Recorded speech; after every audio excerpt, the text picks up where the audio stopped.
Hello, my name is Khan Ross. I'm a former diplomat and diplomatic advisor to democratic countries, political groups, and liberation movements all over the world. Today, we're going to talk about Ukraine, what's going on in the negotiations. So, what's going on right now is that there are so called technical talks between the US and Russia and the US and Ukraine in Saudi Arabia, not directly between Russia and the Ukraine, which is a little odd in itself. Um, what the US appears to be trying to do is taking an incremental approach, building up from limited ceasefires, first on energy infrastructure, then a maritime ceasefire in the Black Sea. Now, on the first energy infrastructure ceasefire, the Russians claim to be abiding by that, as do the Ukrainians. It's not entirely clear that either side is necessarily abiding by that. But on a maritime ceasefire, that is not agreed. The Ukrainians have agreed it, but Russia is demanding the lifting of certain sanctions, particularly on agricultural exports, and allowing one of its big banks access to the world's banking system known as SWIFT, which is a big concession, and it's not in Ukraine's gift to give that concession, nor is it in the US gift to give that concession, as it would require European agreement. Now, these talks are about technical aspects. We don't know exactly about what, but we can imagine it might be about things like the list of facilities, either energy or maritime, that would be covered by a ceasefire. Overall, what's going on is the US is continuing to demand a 30-day ceasefire during which a permanent peace agreement would be negotiated. Now, the Ukraine, under enormous American pressure, has accepted that. Russia has not. It kind of vaguely indicated it was interested to Trump in a phone call with Putin, but it is demanding conditions to accept a 30-day ceasefire, including the end of all foreign support to Ukraine, and for Ukraine to effectively stop defending itself, for instance, by rearming. On the ground, Russia is continuing to advance militarily, albeit slowly and at great cost. Now, what's the dynamic going on here? Recent events, including the notorious White House meeting between Zelensky and Trump and Vance, demonstrate that the US is prepared to use enormous pressure on Ukraine to do what it says, including removing military support and intelligence sharing, both of which are enormously damaging to Ukraine.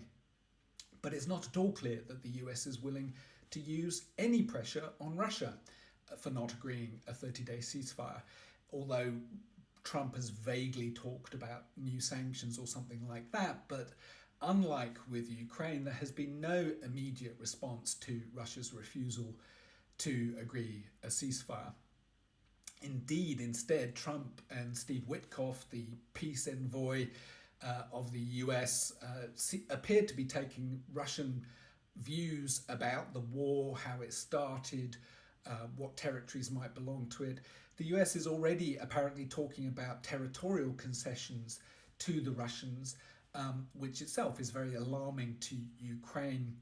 Because it seems to imply that Russia would be given territorial concessions, would be given territory greater than the territory it already occupies. And Russia has made clear that it wants to have the four big eastern provinces or oblasts, which it doesn't currently fully occupy.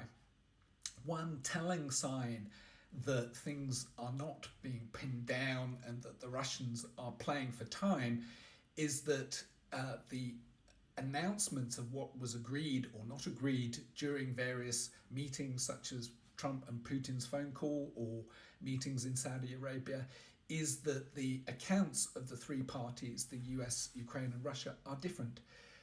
Russia appears to be saying very different things about what has been agreed than the US. The US statements are very vague and general, the Russians are very specific. And one thing you have to know about diplomacy is, of course, that being very, very specific really, really matters. Now, overall, my assessment and prognosis is that it's pretty clear Russia is playing for time. Putin still believes that he can gain by pursuing the military campaign, or that he can gain by playing out the negotiations, continually demanding more concessions from Ukraine, and hoping, and with some justification, that the US will extract those concessions from Ukraine, only for Russia to pocket those concessions and come back and demand more.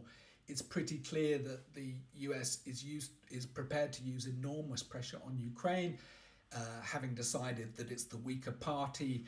As Trump yelled at Zelensky, "You have very weak cards" at that notorious meeting, and not apply pressure to Russia. So this has deeply incentivized Russia to behave in the way that it is behaving. Looking longer term, for a permanent ceasefire, a permanent peace agreement, the issues that would have to be agreed, such as territory, the status of Ukraine, whether it would be a member of the EU, whether it would be denazified as the Russians are demanding, whether it would have some kind of neutral status, whether it would be allowed to have foreign military assistance, or who, for instance, would monitor a ceasefire force, where Russia has made clear it would not accept NATO countries, despite the fact the UK and France are preparing to set up some kind of peacekeeping monitoring force. Other issues are enormously contentious, and the differences between the two parties are very big. And that makes me think that we're not likely to see a full peace agreement between the parties. At best, what we might see is some kind of rolling over ceasefire, a bit like the armistice between North Korea and South Korea, where there is no permanent peace agreement. A peace agreement would also require Russia to recognize Ukraine's sovereign status, and Ukraine in turn to recognize Russian sovereignty over the territory that it concedes. Neither of those steps seems at all likely, given what both parties are saying. So that's where we are now. I will come back to this subject in due course. Thank you.